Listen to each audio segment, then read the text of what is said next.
My biggest worry was just being a failure.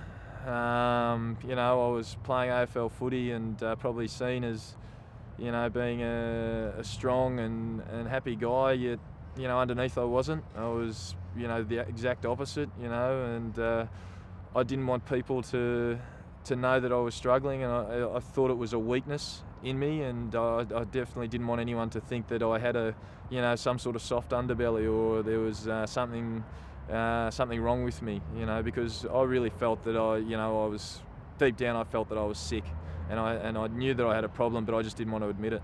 I was fine when I had things to do, if I was out training and, you know, could keep my mind busy, but when I was in probably quieter periods and, you know, my own time is when I really struggled with the depression. You know, I really just hated looking at myself in the mirror, and I really didn't want to come to training. I didn't really enjoy being around people. I didn't sleep, basically, you know, for days on ends, just where my mind would be running at 1,000,000 miles an hour about all sorts of crazy things, and unfortunately I wasn't able to stop it. I was getting to the stage where I was getting a bit, I suppose you could say, a little bit suicidal. I couldn't go on playing senior football. I was struggling to get out on the training track. I was continually vomiting, and basically I think mentally I was shutting down, and physically I couldn't keep up with the demands of AFL footy. It felt like I was having a nervous breakdown, basically, and,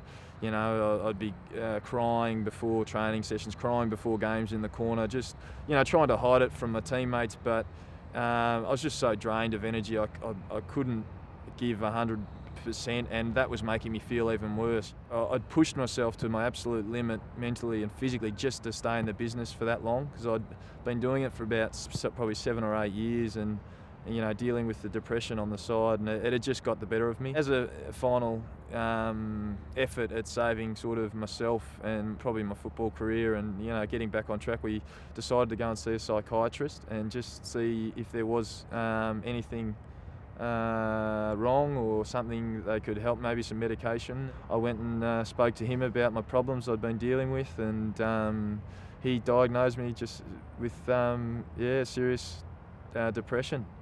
With the medication I'm on, I started on one type, which didn't work for me, so then I tried another, and since I've been on that second type, I basically don't know that I'm on it. Thompson now, can he swing onto the left? I've changed probably my approach towards footy. I base all my football now around how hard I work on the ground, and basically things that I can control. Every week you're going to be playing on a great opponent, so you're not going to play well every week, but as long as I go out there thinking that I'm working hard and that I'm giving my all, then that's all that I care about, and I can control that every week. So basically every week I succeed, whether I play a great game as far as kicks and marks go or not. So it's been such a small thing, but it's taken a hell of a lot of pressure off of me to perform, and what I've found is my performances have gone up anyway. Thompson for his third. He's on fire. Oh, he's got it! He's got it again! Got it. Thompson, one out. This to equal his career best.